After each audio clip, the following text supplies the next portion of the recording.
Uma vez eu ouvi uma piada. Um pai de família encontra-se endividado, desesperado, sem saber o que fazer. A esposa cuida do filho enquanto ele sai para trabalhar. No fim do expediente, ele sai pela porta, exausto, pronto para repor seus planos após tê-los visto sendo triturado na máquina capital. 2 quarteirões à frente, ele entra num bar. 2 assassinos que sentavam à mesa no canto o avistam entrando pela porta. E um diz ao outro: "Veja só, chegou o nosso cliente."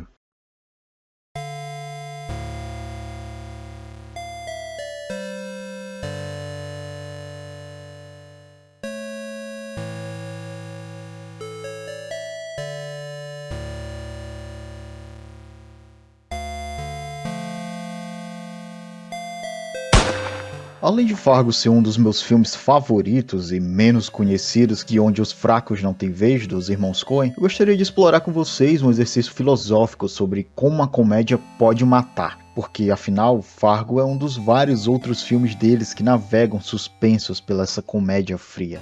A comédia é usada aqui de forma irônica para mostrar a estupidez e a ganância dos personagens, muitas vezes retratando situações extremas que geram humor por pura absurdez. Esse tipo de comédia pode ser difícil de ser digerida por algumas pessoas, porque ela exige que o espectador seja capaz de encontrar o humor nas situações mais sombrias e de rir das tragédias que acontecem na vida. Para aqueles que conseguem sintonizar com essa estética, a comédia fria pode ser extasiante quando usada de maneira correta pelo autor, porque o humor negro, quando utilizado com inteligência, ele pode ser uma ferramenta poderosíssima que pode explorar temas profundos e desafiadores. O que é?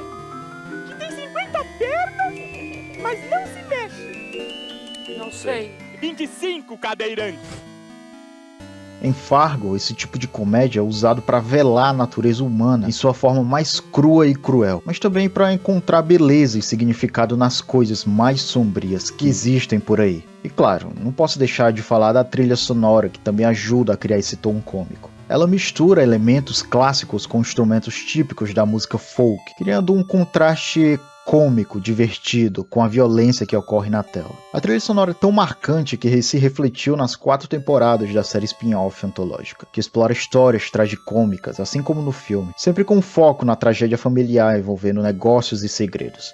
A primeira temporada é a continuação direta do filme, enquanto as outras se passam em épocas diferentes, mas sempre mantendo a ligação entre os personagens envolvidos. Até porque todos os fins te levam a Fargo. Conseguir enxergar a maneira em que o humor pode moldar a realidade quando usado para explorar questões tão profundas e complexas é brilhante. Desde uma simples observação do cotidiano a uma piada tão complexa como o que aconteceu com a galinha quando ela tentou atravessar a rua. Em Fargo, o humor é trabalhado de uma maneira bem sutil, de uma forma inteligente, para criar uma atmosfera que é tanto sombria quanto engraçada. Na trama, vemos personagens envolvidos em situações violentas e brutais, mas ao mesmo tempo absurdas e cômicas. O que muitos interpretariam como uma banalização da violência, aqui ela nada mais é do que uma ferramenta que possibilita criar um humor negro que escancara a realidade do mundo em forma de crítica. O meio que expõe a verdade é o que justifica o fim que ocasiona o riso constrangedor, porque você está lidando com a situação que é difícil para muitos serem discutida em ambiente social. Ainda que essas verdades sejam problemáticas e causem danos quando não são comentadas, o comediante é responsável por carregar a coragem até o palco e expor essas verdades que não são ditas por quem se abstém de comentá-las. É para isso que o gênero ácido se propõe a fazer: apontar um problema para que ele seja resolvido. O riso é apenas uma consequência emocional humana. Isso é, a menos que você seja o Dwight. I never smile if I can help it. Showing one's teeth is a submission signal in primates.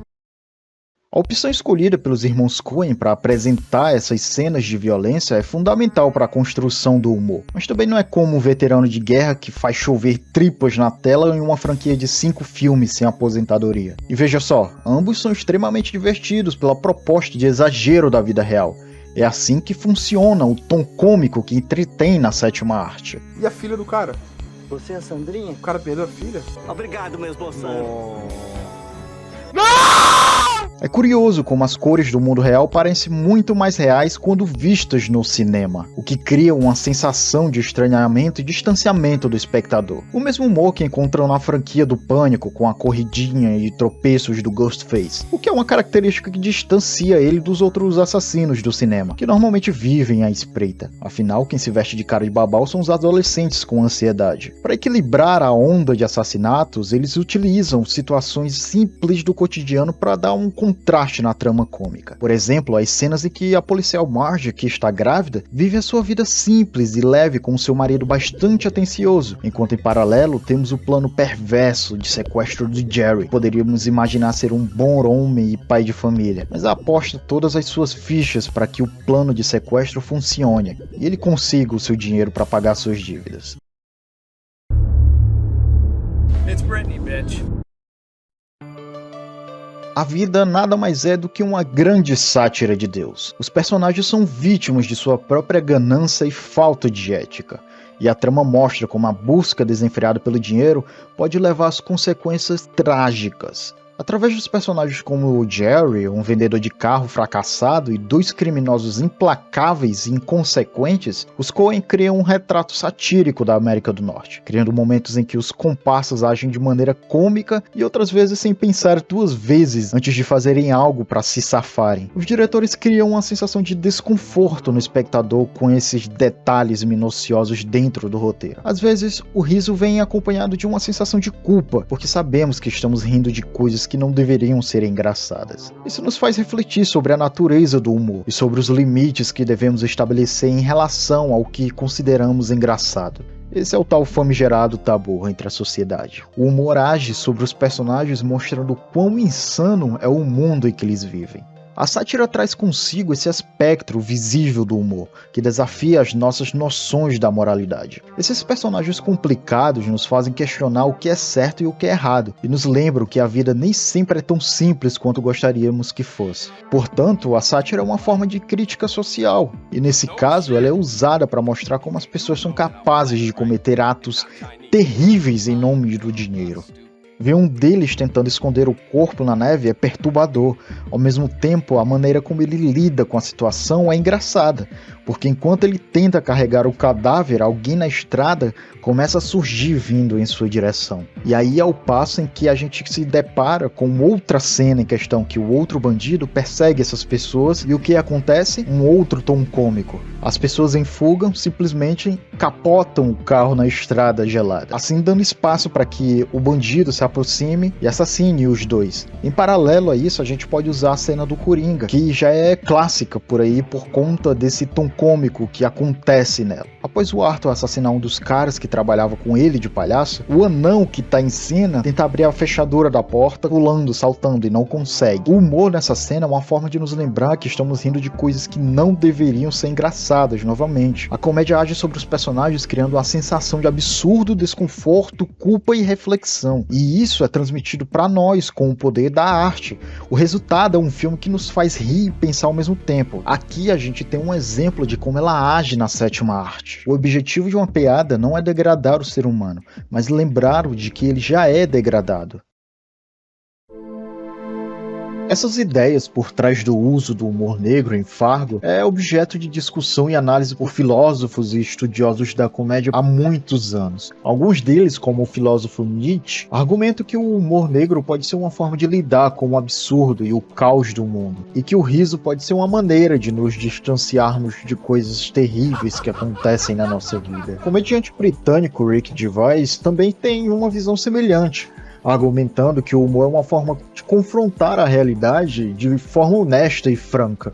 O riso é um sinal de reconhecimento, não de concordância. Isso significa que o humor não precisa ser suave e confortável, mas pode ser usado para provocar uma resposta emocional ou intelectual nos espectadores. Outro filósofo que aborda o tema do humor negro é o francês Albert Camus.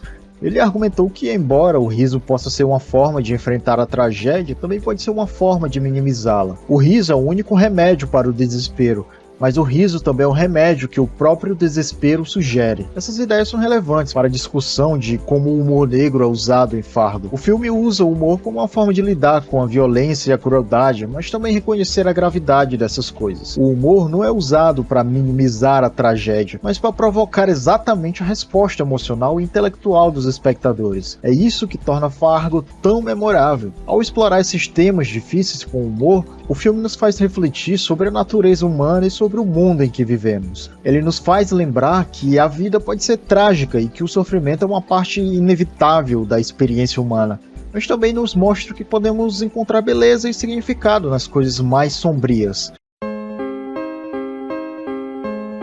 E por fim eu quero destacar a cena final, onde temos a policial Marge que confronta um dos bandidos do filme. Ela procura entender ali o motivo das ações tão perversas durante toda a história contada. É onde temos o embate direto entre a simplicidade da vida e suas complexidades humanas.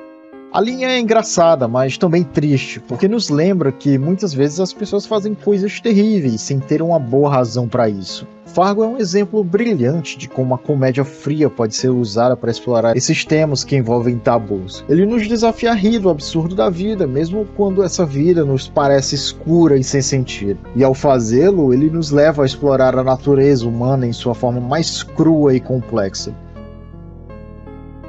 E essa foi mais uma análise explorando camadas que ficam à espreita além do entretenimento em filmes. Espero que vocês tenham gostado. Clica aí no like para ajudar o canal e deixa o teu comentário pra gente interagir um pouco. E se você for novo por aqui, não se esquece de se inscrever, porque nos vemos na próxima. Tchau!